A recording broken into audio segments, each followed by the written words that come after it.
Hare Krishna. Welcome to our YouTube channel Krishna's message. భగవద్గీతలోని మొదటి అధ్యాయము కురుక్షేత్ర రణరంగమున సైనిక పరిశీలనము. 12వ శ్లోకం.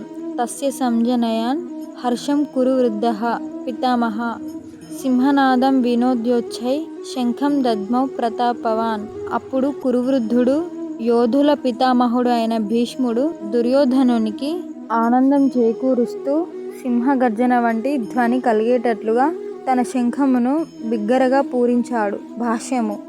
కురువృద్ధుడు తన మనవడైన దుర్యోధనుని హృదయంలోని భావనను తెలుసుకోగలిగాడు. అతని పట్ల ఉన్నట్టి సహజ కరుణతో ఆయన సింహంలాగా తన స్థితికి తగినట్లు అతి బిగ్గరగా శంఖము పూరించి అతన్ని సంతోషింపజేయడానికి యత్నించాడు. దేవదేవుడైన శ్రీకృష్ణుడు ప్రతిపక్షంలో ఉన్న కారణంగా యుద్ధంలో తమకు విజయావకాశమే లేదని శంఖము సంకేతము ద్వారా భీష్ముడు చింతాగ్రస్తుడైన దుర్యోధనునికి పరోక్షంగా తెలియజేశాడు.